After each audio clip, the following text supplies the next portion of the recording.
All of you. आज मैं आप लोगों को संविधान की प्रस्तावना से संबंधित वो सारी बातें बताऊंगा जो हर नागरिक को जानना चाहिए, चाहे वो खुद के ज्ञान के लिए या फिर परीक्षा के दृष्टिकोण से।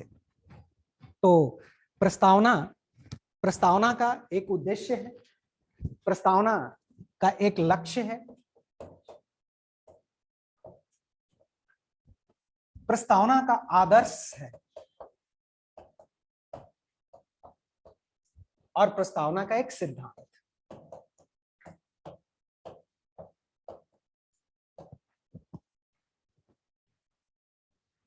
ये संविधान की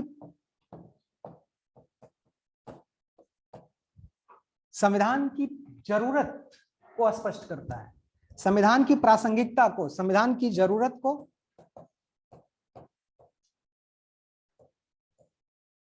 को स्पष्ट करता है। संविधान क्या हासिल करना चाहता है, संविधान क्या हासिल करना चाहता है, संविधान किन आदर्शों पे चलना चाहता है, या संविधान का वो मार्ग कौन सा है, यानी संविधान का मार्ग।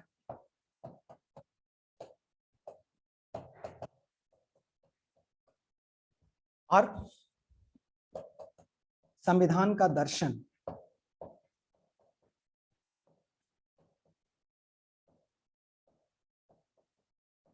संविधान का दर्शन तो उद्देश्य यानी संविधान की जरूरत क्यों है, इससे स्पष्ट होता है। लक्ष्य यानी संविधान क्या हासिल करना चाहता है, संविधान का लक्ष्य क्या है, संविधान का गोल क्या है। तीसरा, संविधान का मार्ग है, इन लक्ष्य तक पहुंचने के लिए संविधान किस मार्ग पर चलना है। और फिर संविधान का दर्शन यानी फिलॉसफी ऑफ प्रेएम्बल क्या है। यह संविधान का संबंध है उद्देश्य से, लक्ष्य से, आदर्श से और सिद्धांत से। अब इसके बाद मैं संविधान को विभाजित करूंगा, संविधान के एक एक पार्ट को विभाजित करूंगा। इसको नोट कर लिए।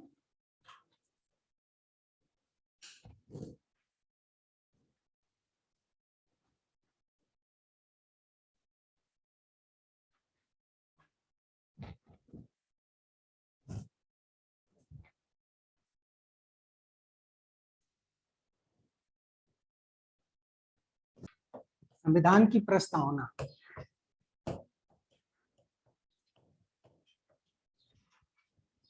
संविधान की प्रस्तावना का जो पहला पैराग्राफ है वो हमें राष्ट्र के स्वरूप को स्पष्ट करता है।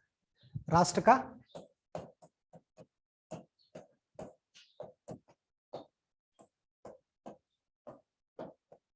स्वरूप, इसमें संप्रभुता,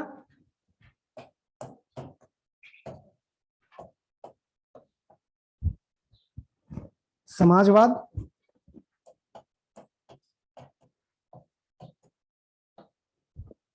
पंथ निरपेक्षता,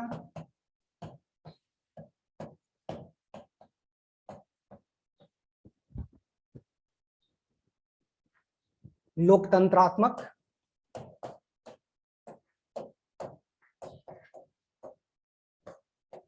गणराज्य। यानी हमारे राष्ट्र का स्वरूप है संप्रभुता, यानी हम स्वयं कानून बनाकर अपने देश को, ये देश का शासन चलाते हैं। हमारे ऊपर किसी और का नियंत्रण नहीं है, किसी और शक्ति से हम संचालित नहीं होते हैं। दूसरा, समाजवाद। हमारा संविधान का लक्ष्य है, ये लक्ष्य है समाजवाद, यानी आर्थिक समानता स्थापित करना। पंथ निरपेक्षता, यानी देश के सभी नागरिकों को अपनी इच्छा के अनुसार किसी भी धर्म के अनुरूप व्यवहार करने की स्वतंत्रता है। पंथ निरपेक्षता धर्म निरपेक्षता से एक व्यापक शब्द है। पंथ निरपेक्षता धर्म निरपेक्षता से एक व्यापक शब्द है, ज्यादा ब्रॉड है। आगे हम बताएंगे कितना ब्रॉड क्यों है। इसके बाद लोकतंत्रात्मक, लोकतंत्रात्मक यानी देश का शासन इस देश की जनता द्वारा किया जाएगा। अब्राहम लिंकन ने डेमोक्रेसी को जो डिफाइन किया है, लोकतंत्र, democracy, by the people, for the people, to the people, of the people, यानी ये जनता के लिए, जनता के द्वारा और जनता का शासन। तो लोकतंत्रात्मक यानी इसमें उसके बाद गणराज्य यानी हम रिपब्लिक हैं। भारत का संवैधानिक प्रमुख हमेशा इस देश की जनता द्वारा चुना हुआ होगा। हम भारत का प्रमुख, संवैधानिक प्रमुख किसी निश्चित परिवार या राजवंश से संबंधित नहीं होगा, जैसा कि इंग्लैंड में है। इंग्लैंड में संवैधानिक राजतंत्र है, संवैधानिक राजतंत्र है, लेकिन भारत में संवैधानिक लोकतंत्र है। जबकि इंग्लैंड में अभी भी संवैधानिक राजतंत्र है, क्योंकि वहां का प्रमुख यानी कंट्री हेड एक निश्चित परिवार से आते हैं, जबकि भारत के कंट्री हेड एक निश्चित परिवार से नहीं है। कोई भी देश का कोई भी नागरिक इस देश का प्रमुख बन सकता है। तो इससे क्या होता है, ये नेचर ऑफ स्टेट क्लियर होता है फर्स्ट पैराग्राफ से। दूसरे पैराग्राफ में न्याय यानी जस्टिस, 3 तरह के न्याय हमारे संविधान में सुनिश्चित किया गया है। राजनीतिक, आर्थिक और सामाजिक। ये 3 राजनीतिक न्याय यानी राजनीति में सबकी समान भागीदारी होनी चाहिए, इक्वल पार्टिसिपेशन इन पॉलिटिक्स। आर्थिक असमानता यानी धन के आधार पर जो असमानता उत्पन्न होती है उसको न्यूट्रलाइज करने की कोशिश की जाती है आर्थिक न्याय में। और सामाजिक न्याय यानी सामाजिक समानता को स्थापित करना। इसके बाद स्वतंत्रता में क्या क्या है? अभिव्यक्ति की स्वतंत्रता में अगर देखें तो विचार, अभिव्यक्ति,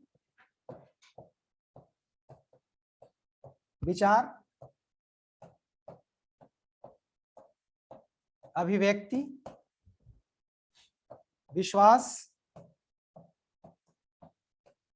धर्म, उपासना,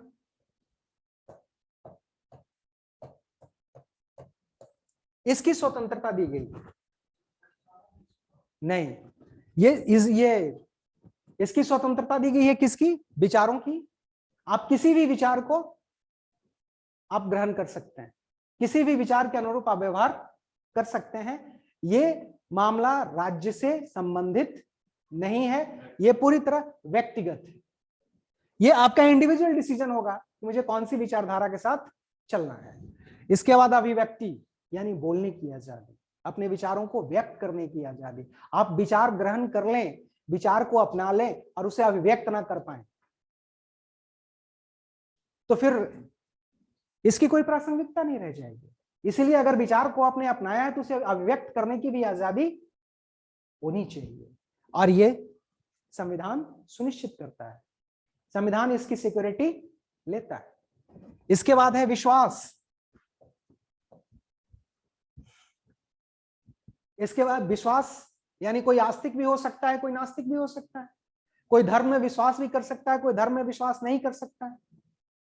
तो ये व्यक्तिगत मामला है, ये आपकी स्वतंत्रता है कि आप धर्म में विश्वास करें या ना करें। इसके अतिरिक्त धर्म यानी आप किसी भी धर्म के अनुरूप आचरण कर सकते हैं, आप किसी भी धर्म को अपना सकते हैं, लेकिन दबाव और लालच में नहीं, डर, भय और प्रीत से नहीं, दबाव और लालच में नहीं। आप अपनी मर्जी से, अपनी इच्छा अनुसार किसी भी धर्म के अनुसार उसके व्यवहारों का पालन कर सकते हैं। इसके अलावा उपासना, वे ऑफ वर्शिप्स, पूजा पद्धति के लिए आप स्वतंत्र हैं। इसके लिए आपको बाध्य नहीं किया जाएगा कि आप आराधना ऐसे ही करना है। अभी आप ये लता मंगेशकर का देहांत हुआ, वहां पर शाहरुख खान दुआएं मांग रहे हैं, तो उनके बगल में खड़ी होकर उनकी सेक्रेटरी हाथ जोड़कर इस उनकी आत्मा की शांति के लिए प्रार्थना कर रही हैं, तो शाहरुख खान ऐसे करके दुआएं मांग रहे हैं, दोनों एक साथ दिख रहे हैं। तो ये इसकी स्वतंत्रता है। आप चाहे ऐसे मांगे या फिर हाथ जोड़कर मांगे या फिर झोली फैला के मांगे, इसमें सरकार की कोई दखलंदाजी नहीं होगी। ये क्या है? स्वतंत्रता है। ये क्या है? स्वतंत्रता है। इसके बाद अगर रिस्ट्रिक्ट नहीं किया जाए, स्वतंत्रता को अगर सीमित नहीं किया जाए, तो यह स्वतंत्रता एनार्की में कन्वर्ट हो जाती है, अराजकता में बदल जाती है। तो अराजकता से, तो फिर जब स्वतंत्रता अराजकता में बदल जाएगी, तो रूल ऑफ लॉ की जो प्रासंगिकता है वो खत्म हो जाएगी, फिर रूल ऑफ लॉ खत्म हो जाएगा। इसलिए रूल ऑफ लॉ को बनाए रखने के लिए व्यक्ति की स्वतंत्रता को सीमित करना जरूरी है। अब इसके बाद है समता। समता, और समता में अवसर की समता, अवसर की समता, इक्विलिटी, अवसर की क्षमता नहीं समता, अवसर की समता।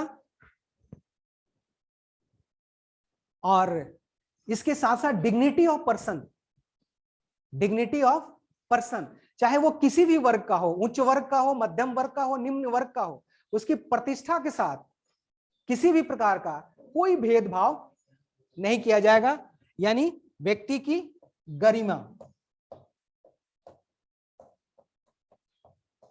Dignity of person.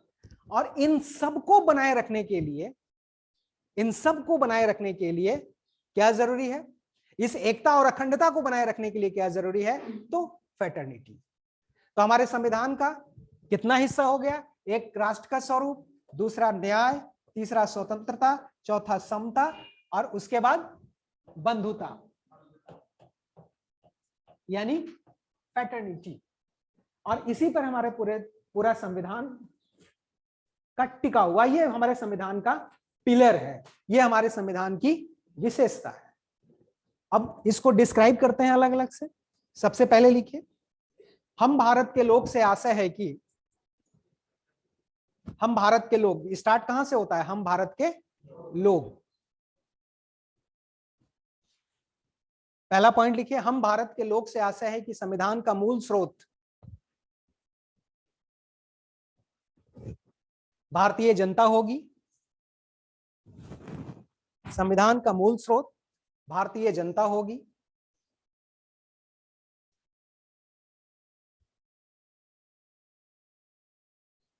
समस्त संवैधानिक शक्तियां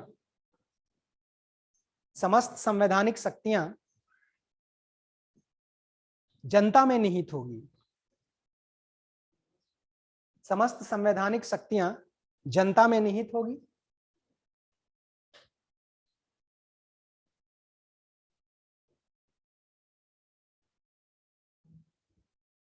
यानी सभी जो कॉन्स्टिट्यूशनल पावर हैं वो किसमें होगा? देश की जनता में होगा। इस संविधान का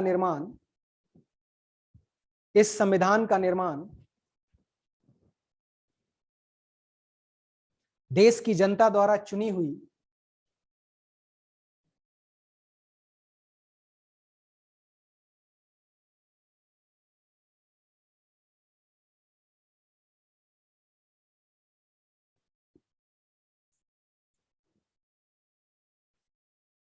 देश की जनता द्वारा चुनी हुई संविधान सभा द्वारा किया जाएगा।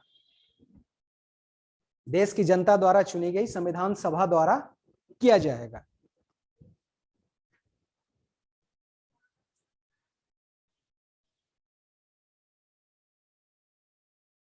लोग यानी हम भारत के लोग इस संविधान की शक्ति का मूल स्रोत है। और हम भारत के लोग क्या चाहते हैं? ये संप्रभुता, समाजवाद, पंथनिरपेक्ष, लोकतंत्रात्मक गणराज्य चाहते हैं। हम भारत के लोग राजनीतिक, आर्थिक और सामाजिक न्याय चाहते हैं। हम भारत के लोग विचार, अभिव्यक्ति, विश्वास, धर्म और उपासना की स्वतंत्रता चाहते हैं। हम भारत के लोग व्यक्ति की गरिमा, व्यक्ति की प्रतिष्ठा और अवसर की समता चाहते हैं। और इन सब को आधार बनाकर बंधुता के द्वारा इस देश की एकता और अखंडता को सुनिश्चित करना चाहते हैं।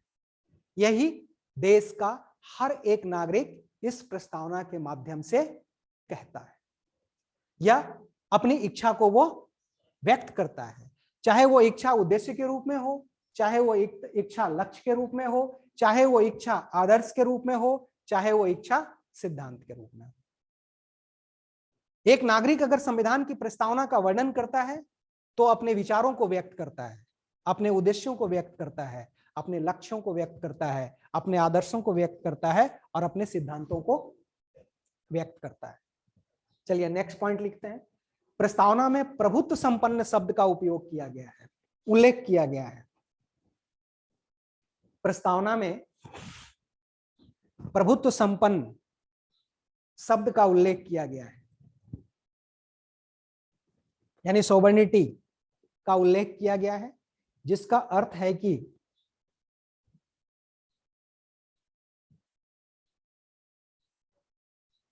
प्रभुत्व संपन्न शब्द का उल्लेख किया गया है, जिसका अर्थ है कि भारत किसी भी से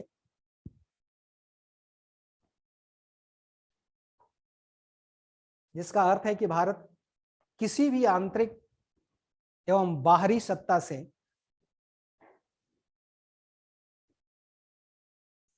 पूर्णतः स्वतंत्र होगा।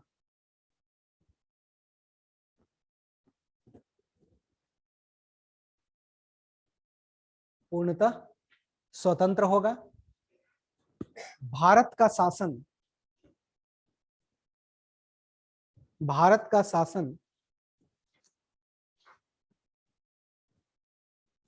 संविधान द्वारा निर्मित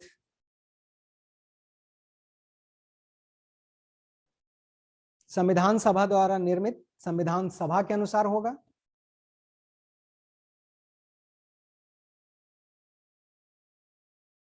संविधान सभा द्वारा निर्मित संविधान के अनुसार होगा।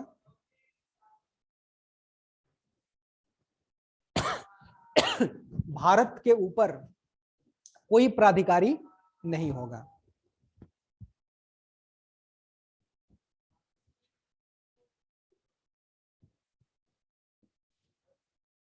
और ना ही किसी एक्सटर्नल फोर्स से इन्फ्लुएंस्ड होगा। भारत का शासन भारत के संविधान सभा द्वारा जो संविधान बनाया जाएगा उसी के अनुसार होगा। भारत के ऊपर कोई और अथॉरिटी नहीं होगी, यानी कोई निर्णय वाली कोई भी संस्था भारत के ऊपर नहीं है। भारत के संविधान के अनुसार चलेगा। ना ही कोई इंटरनल फोर्स भारत को इन्फ्लुएंस कर सकता है, ना कोई एक्सटर्नल फोर्स भारत को इन्फ्लुएंस कर सकता है, क्योंकि भारत इंडिपेंडेंट है। भारत सिर्फ इंडिपेंडेंट ही नहीं, भारत सिर्फ एक सोवरेन कंट्री है। भारत एक डेमोक्रेटिक है, भारत एक रिपब्लिक है, और ये सोवर्निटी। ठीक है, नेक्स्ट पॉइंट लिखते हैं। लोकतंत्रात्मक शब्द का अर्थ है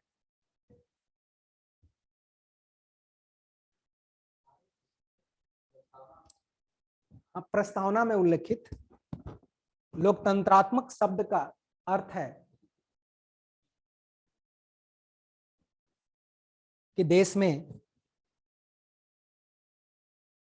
लोकतांत्रिक शासन पद्धति होगी। देश में लोकतांत्रिक शासन पद्धति होगी। जनता अपने प्रतिनिधियों के माध्यम से स्वयं शासन करेगी। जनता अपने प्रतिनिधियों के माध्यम से स्वयं शासन करेगी। सार्वभौम मताधिकार, निर्वाचित सदन के प्रति मंत्रिमंडल का उत्तरदायित्व,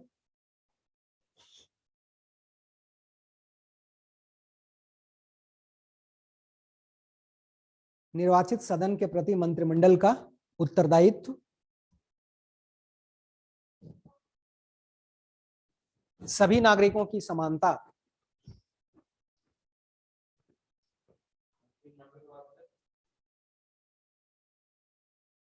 सभी नागरिकों की समानता और एक ही निर्वाचक नामावली होगा।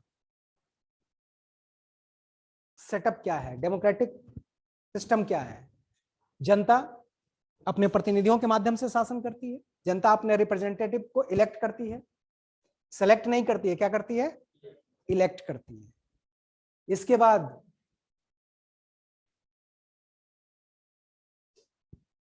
सबको वोट देने का अधिकार है।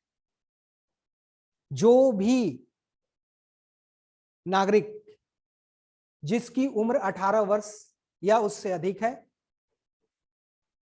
उसे मतदान करने का अधिकार दिया गया है। चाहे वो किसी भी जाति का हो, चाहे वो किसी भी धर्म का हो, किसी भी प्रजाति का हो, किसी भी समुदाय का हो, या उसका जन्म देश के किसी भी कोने में हुआ हो, उसे मत देने का अधिकार दिया गया है। और सब के मतों का मूल्य एक समान है। भारत के प्रधानमंत्री का मत का मूल्य ज्यादा नहीं होगा और गांव के एक श्रमिक के मत का मूल्य भी ज्यादा नहीं होगा। यानी उनकी तुलना में इसके मत का मूल्य कम नहीं होगा। दोनों का मत का मूल्य बराबर होगा। चाहे देश का राष्ट्रपति मतदान करे या फिर समान वोट देने का अधिकार दिया गया है और सबके मतों का मूल्य एक है। चाहे वो अमीर हो, चाहे गरीब हो, चाहे शिक्षित हो, चाहे अशिक्षित हो, चाहे उच्च वर्ग का हो, चाहे निम्न वर्ग का हो, चाहे वो किसी भी जाति का हो, चाहे किसी भी धर्म का हो, चाहे किसी भी क्षेत्र का हो, चाहे किसी भी संप्रदाय का हो, चाहे किसी भी समुदाय का हो। हिंदू जाति, हिंदू को भी, हिंदू के मत का मूल्य भी वही होगा, एक मुसलमान के मत का भी मूल्य वही होगा और देश के एक आदिवासी समुदाय के सदस्य का मत का मूल्य भी वही होगा। तो ये एक समान मत का मूल्य दिया गया है। इसके अलावा जो मंत्रिमंडल का गठन होगा, वो देश की जनता के प्रति जिम्मेदार। मंत्रिमंडल लोकसभा के प्रति जिम्मेदार होता है, और लोकसभा में कौन होते हैं? देश के जनता के द्वारा चुने हुए प्रतिनिधि होते हैं। इसलिए यह मंत्रिमंडल सीधे किसके प्रति जिम्मेदार हुआ? इस देश की जनता के प्रति जिम्मेदार हुआ और सभी नागरिकों को एक समान अधिकार दिया गया है। सभी नागरिकों को एक समान, ये लोकतांत्रिक शासन पद्धति की विशेषता है। ये लोकतांत्रिक शासन पद्धति में विशेष वर्ग को विशेष सुविधाएं नहीं दी जाती है। हालांकि हमारे संविधान में है, आरक्षण की व्यवस्था है, लेकिन उसका जब हम मौलिक अधिकार में आएंगे तो बताएंगे कि समानता का अवसर की समानता देते हुए भी भारत में आरक्षण की व्यवस्था है।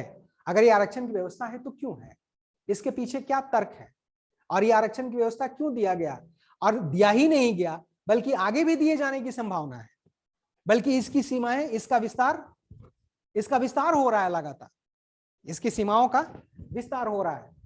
और एक निर्वाचक नामावली यानी एक इलेक्टोरल लिस्ट होगा, चाहे वो लोकसभा का चुनाव हो, विधानसभा का चुनाव हो या पंचायत का चुनाव हो। एक ही निर्वाचन नामावली है, यानी एक ही वोटर लिस्ट के द्वारा सभी, यानी हम पंचायत के चुनाव में भी मतदान करते हैं, हम विधानसभा के भी, राज्यों के चुनाव में भी मतदान करते हैं, और हम लोकसभा के चुनाव में भी मतदान करते हैं। ये तीनों सिस्टम पर, जहां पर प्रत्यक्ष रूप से मतदान होता है, वहां पर एक ही निर्वाचक नामावली तैयार की गई है। ठीक है, अब नेक्स्ट पॉइंट लिखते हैं। गणराज्य का अर्थ है कि भारत में सभी पद, गणराज्य का अर्थ है कि भारत में सभी पद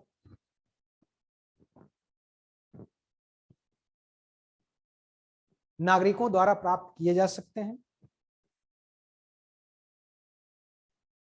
भारत में सभी पद नागरिकों द्वारा प्राप्त किए जा सकते हैं।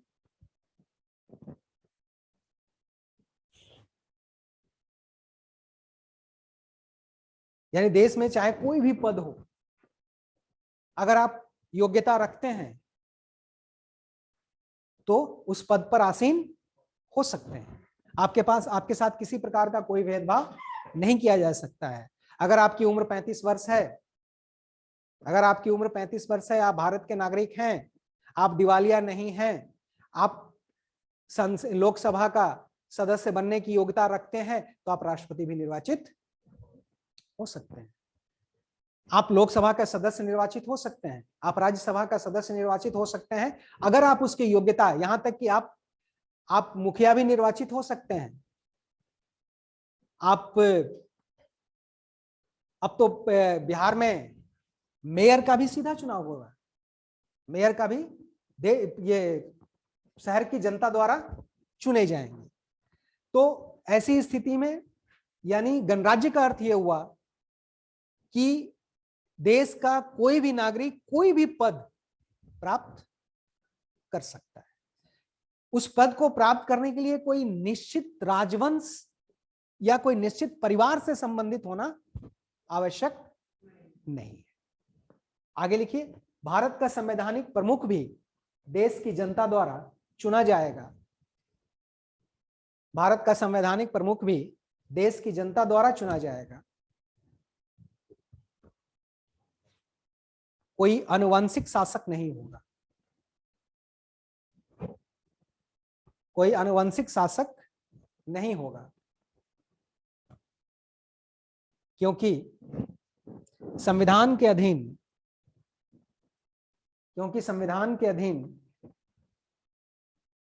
सभी प्राधिकारों के स्रोत भारत के लोग हैं।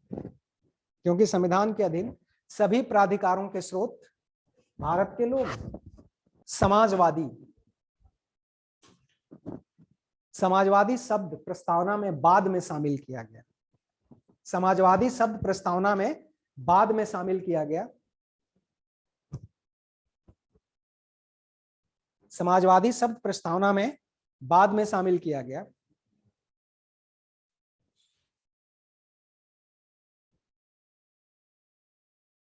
समाजवादी शब्द का प्रयोग संविधान में, समाजवादी शब्द का प्रयोग संविधान में समाजवादी दर्शन को शामिल करने के लिए किया।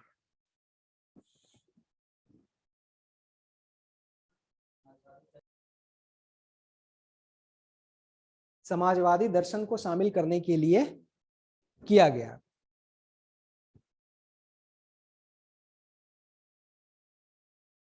संभवतः इसका मुख्य उद्देश्य देश में, संभवतः इसका मुख्य उद्देश्य देश में सामाजिक और आर्थिक समानता को स्थापित करना था। धन के आधार पर भी असमानता है, तो वैसी स्थिति में असंतोष उत्पन्न होता है और ये असंतोष विद्रोह को जन्म देता है। इसलिए संविधान का मूल्य उद्देश्य है कि आर्थिक समानता स्थापित की जाए। जब समाज में आर्थिक असमानता खत्म होगी, आर्थिक समानता स्थापित होगी, टकराव खत्म होगा, संघर्ष खत्म होगा, तनाव खत्म होगा, समाज में शांति होगी, समाज की प्रगति होगी। असंतोष के दौर में, आक्रोश के दौर में, तनाव के दौर में सामाजिक प्रगति संभव नहीं है। और अगर समाज लंबे समय तक अगर तनावग्रस्त रहे, लंबे समय तक संघर्ष की प्रवृत्ति बनी रहे, तो समाज हिंसा मूलक हो जाती है। हिंसा जीवन का अनिवार्य अंग बन जाता है और वैसी स्थिति में मानवता का तो पतन होता ही है, नैतिकता का पतन तो होता ही है, मानवता का भी पतन हो जाता है।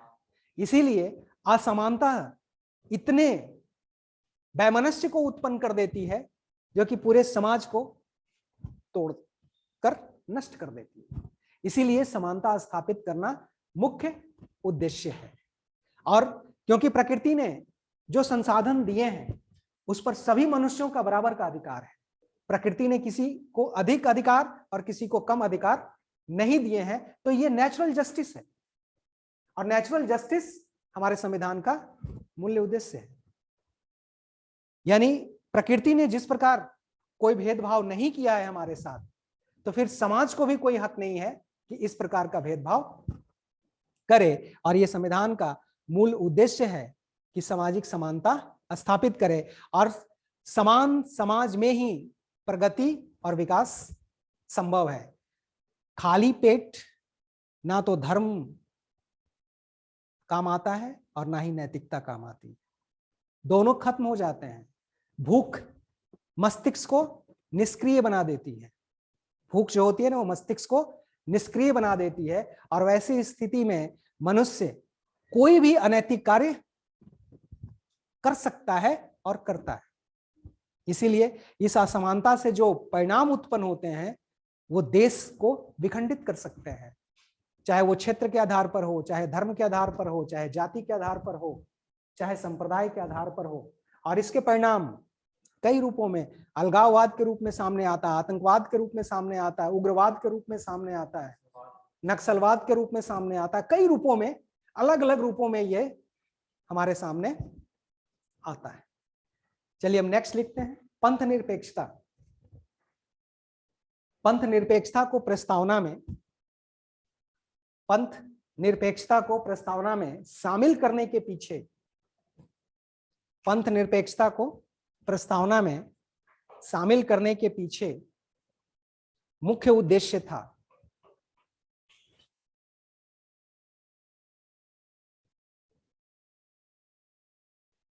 राज्य और धर्म को अलग रखना, राज्य और धर्म को अलग रखना।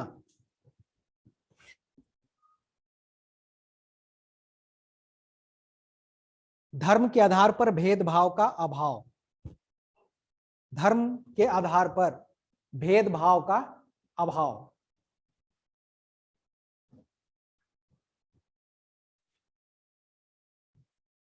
धर्म के आधार पर भेदभाव का अभाव, जहां सभी धर्मों को समान भाव से देखा जाए,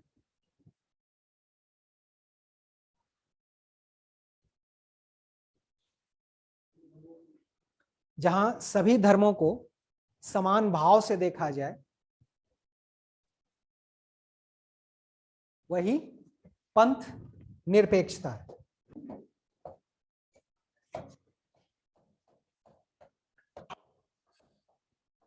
और धर्म को अलग रखा जाए।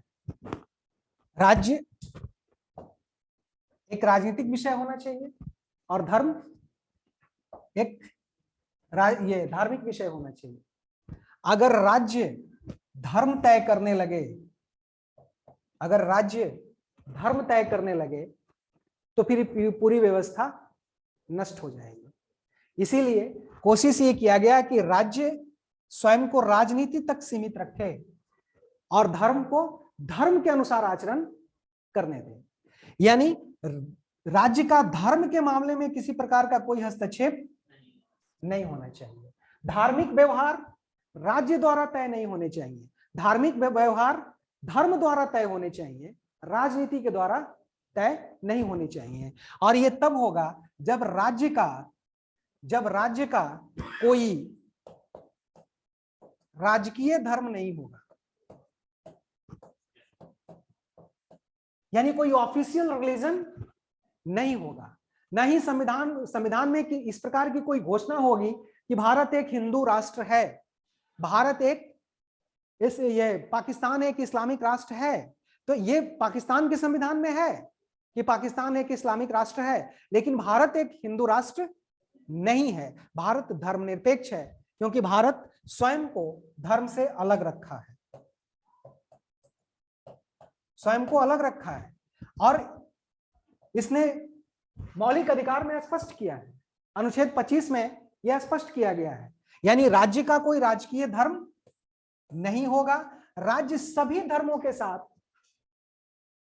समान व्यवहार करेगी, राज्य सभी धर्मों के साथ समान रूप से व्यवहार करेगी। धर्म के आधार पर किसी के साथ कोई भी भेदभाव नहीं किया जाएगा। और धर्म नागरिकों का व्यक्तिगत मामला है, व्यक्तियों का व्यक्तिगत मामला है, इसमें राज्य कोई हस्तक्षेप नहीं करेगा। यहां तक कि धर्म, यहां पर हमारे संविधान में पंथ निरपेक्षता शब्द को रखा गया है। एक्चुअली जिसको हम कहते हैं कि इंग्लिश में अगर आप देखें तो सेकुलरिज्म कहते हैं। सेकुलरिज्म धर्म से धर्मनिरपेक्ष भी होता है, लेकिन वास्तव में यहाँ पे सेक्टोरिज्म होना चाहिए। यानी अगर हिंदू धर्म में अगर देखें तो कई पंथ हैं, हिंदू धर्म में भी कई पंथ हैं, वैष्णव पंथ है, शैव पंथ है, कई पंथ हैं। इसी तरह इस्लाम में भी कई पंथ हैं, बौद्ध धर्म में भी कई पंथ हैं, जैन धर्म में भी कई पंथ हैं। तो हमारे संविधान ने इन धर्मों के अंदर जितने पंथ हैं उन पंथों के अनुरूप आचरण करने की स्वतंत्रता देता है।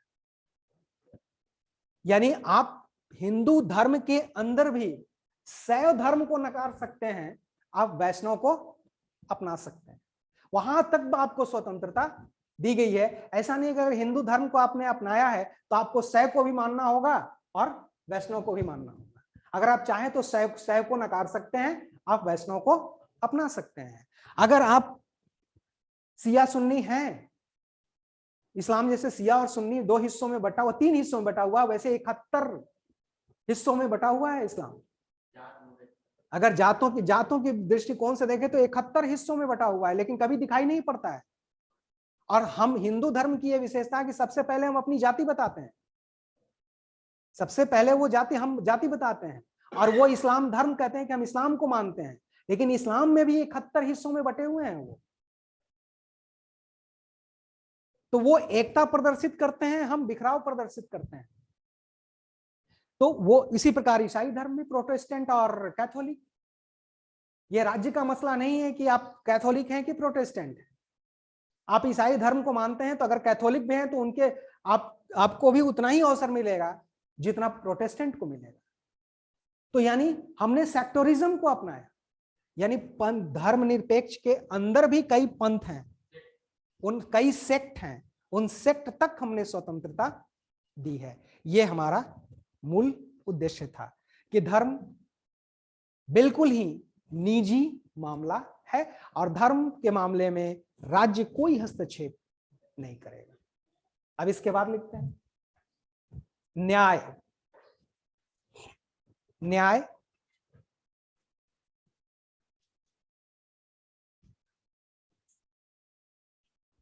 न्याय एक सिद्धांत है। अगर जैसे न्याय को डिफाइन करना हो क्या, तो न्याय क्या है?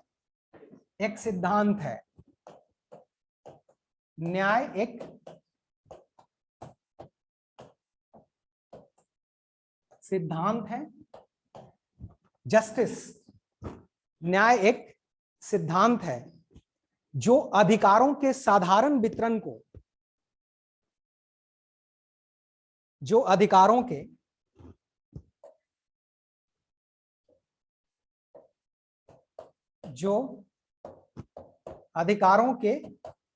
साधारण वितरण को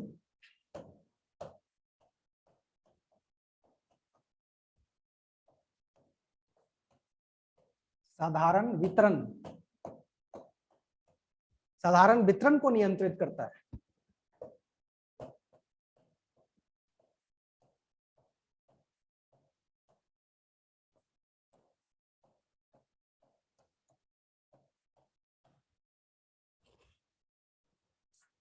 अभी इसमें न्याय, जस्टिस बड़ा कॉम्प्रिहेंसिव वर्ड है। जो जस्टिस है वो बहुत कॉम्प्रिहेंसिव वर्ड है, न्याय एक बहुत व्यापक शब्द है। अब सवाल है कि न्याय क्या करता है? जो साधारण अधिकार है उसको नियंत्रित करता है, साधारण अधिकारों को नियंत्रित करता है। जैसे अगर मान लें कि नेचुरल रिसोर्स है या प्राकृतिक संसाधन,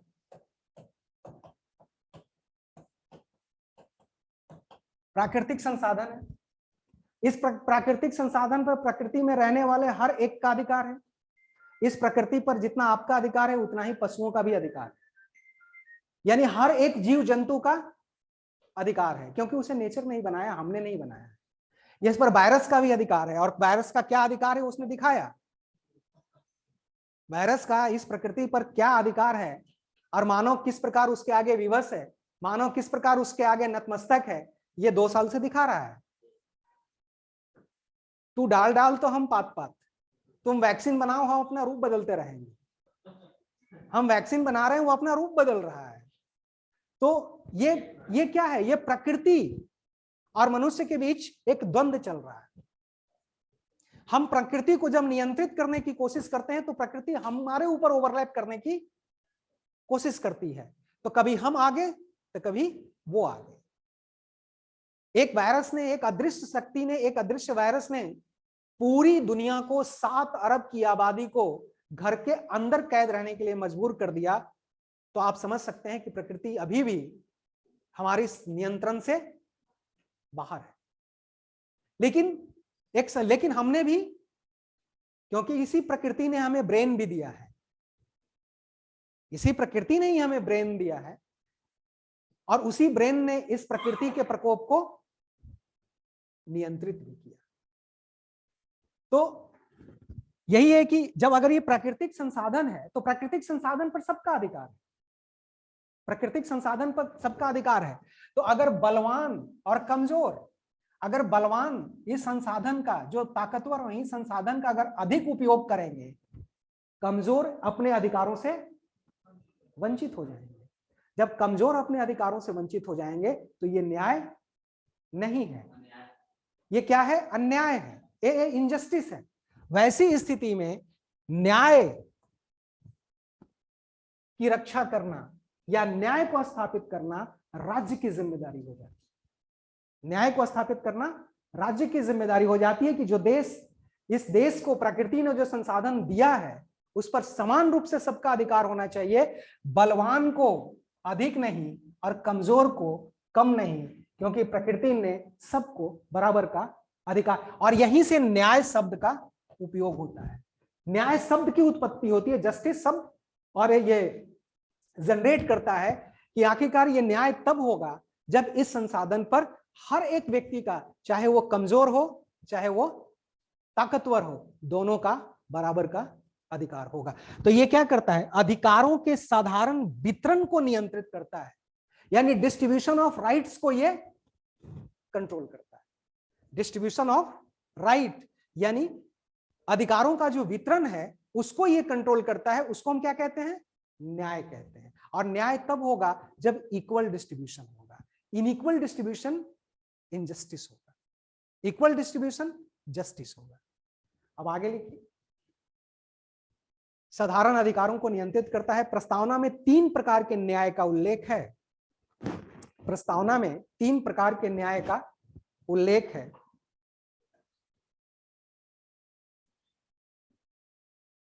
सामाजिक, आर्थिक और राजनीतिक। प्रस्तावना में 3 प्रकार के न्यायों का उल्लेख है। सामाजिक, आर्थिक और राजनीतिक का। सामाजिक न्याय अधिक से अधिक जन का अधिकाधिक हित दर्शाता है। जो फैसिलिटीज है उसका मैक्सिमम लोगों तक पहुंचाया जाए, अधिक से अधिक लोगों को इसका लाभ मिले, यही न्याय है। यही इसी कहते हैं डेवलपमेंट विथ सोशल जस्टिस, यानी सामाजिक न्याय के साथ विकास। और सामाजिक न्याय के साथ विकास का अर्थ क्या हुआ? विकास का लाभ हर एक व्यक्ति तक मिलना चाहिए, विशेषकर वंचितों तक अवश्य पहुंचना चाहिए।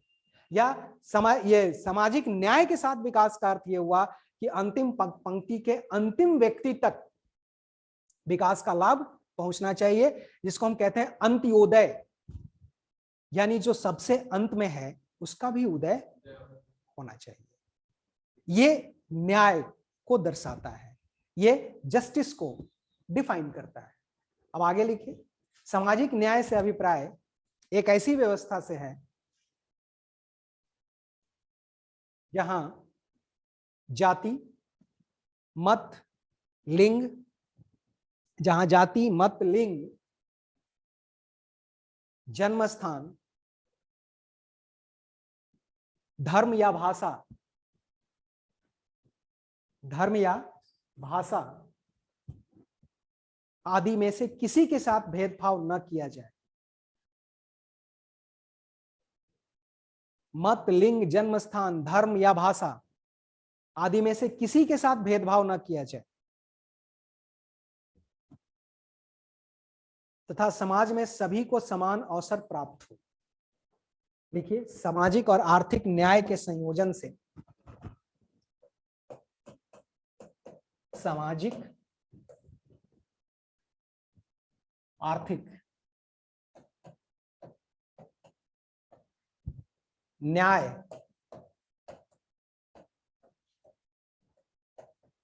सामाजिक और आर्थिक न्याय के संयोजन से वितरणवादी न्याय बनता है। वितरणवादी यानी डिस्ट्रीब्यूटेड जस्टिस बनता है। यह उसी समाज में हो सकता है, यह उसी समाज में हो सकता है जहां असमानता न हो, जहां असमानता न। एक तरफ तो ये सामाजिक और दूसरा आर्थिक न्याय का जब संयोजन होता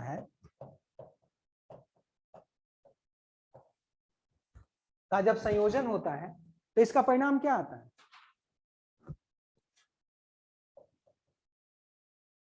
समानता पर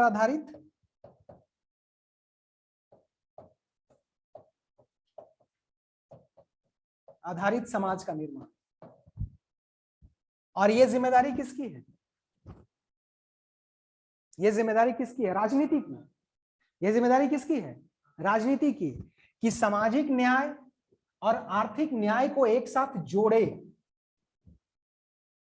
जब सामाजिक न्याय और आर्थिक न्याय जब एक साथ आएंगे तो एक समानता पर आधारित समाज का निर्माण होगा। और ये ताकत किसके पास है? ये जोड़ने की शक्ति किसके पास है? सरकार के पास है। और सरकार ही राजनीति का हिस्सा, राजनीतिक व्यवस्था का हिस्सा है। आज जो ये सरकार का निर्माण हो रहा है, आज जो ये देश के अंदर जो सरकार का निर्माण हो रहा है, चाहे केंद्र में या फिर अन्य राज्यों में जो सरकार का निर्माण हो रहा है, वो क्या है? वो राजनीतिक प्रक्रिया का हिस्सा है। तो ये राजनीतिक प्रक्रिया की जिम्मेदारी है, ये राजनीति की जिम्मेदारी है कि सामाजिक और आर्थिक न्याय को एक साथ जोड़े और एक समता मूलक समाज की स्थापना करे, जिसमें अल्पसंख्यक सुरक्षित महसूस करें।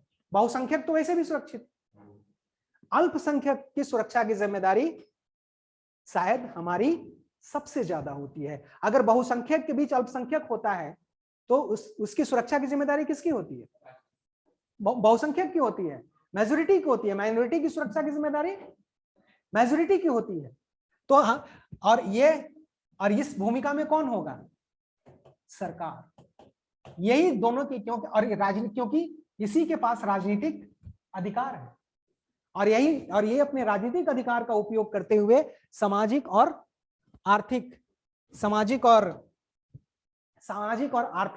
न्याय को एक साथ लेकर आए। तब न तो जाति के आधार पर भेदभाव होगा, न लिंग के आधार पर भेदभाव होगा, न भाषा के आधार पर भेदभाव होगा, न ही जन्म स्थान के आधार पर भेदभाव होगा, न ही धर्म के आधार पर भेदभाव होगा। और जब तक भेदभाव रहित समाज नहीं होगा तब तक असंतोष को हम कभी भी खत्म नहीं कर सकते हैं। और यह संभव इक्वल सोसाइटी में ही संभव है। अब आगे लिखते हैं इसी में,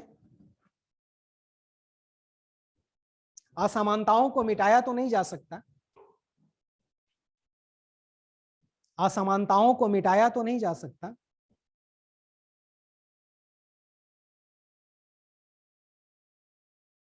इसलिए संविधान में इसे कम करने का प्रयास किया गया है। संविधान देश के सभी नागरिकों को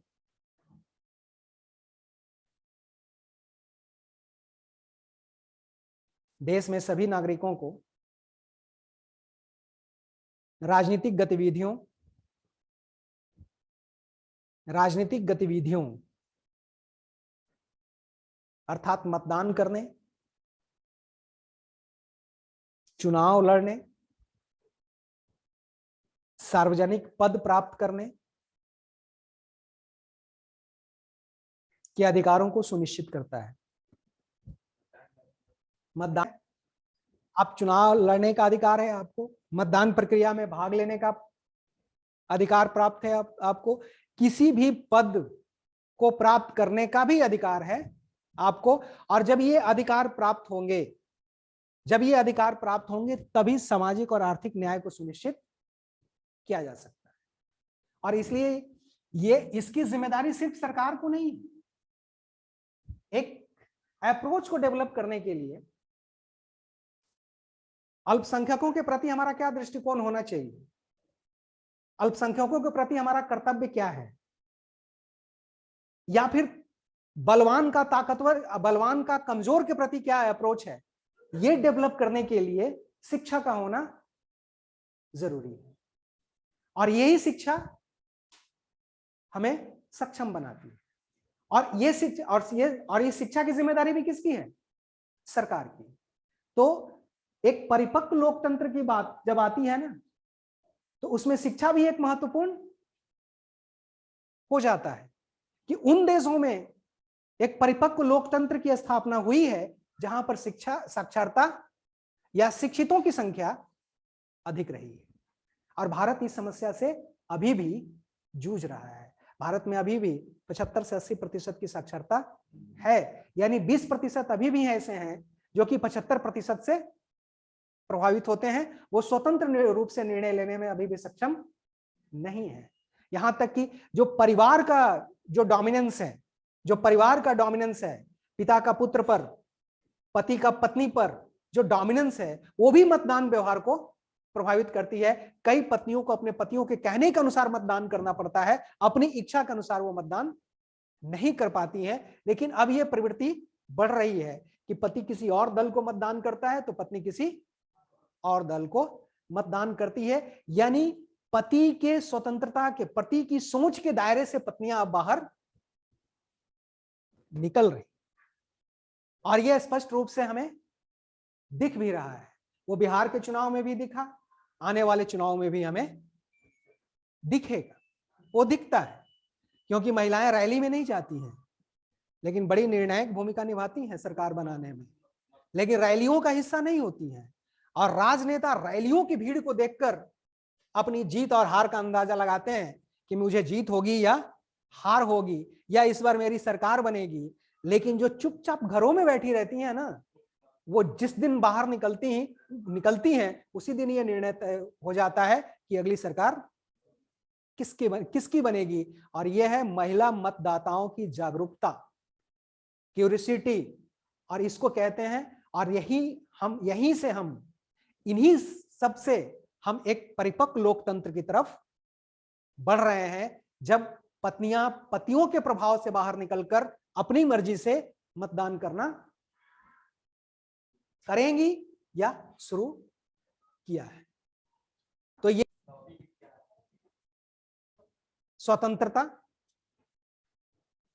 स्वतंत्रता क्या, यानी यहां से आगे से स्वतंत्रता से शुरू करेंगे, इसके बाद प्रस्तावना का टॉपिक आपका खत्म हो जाएगा।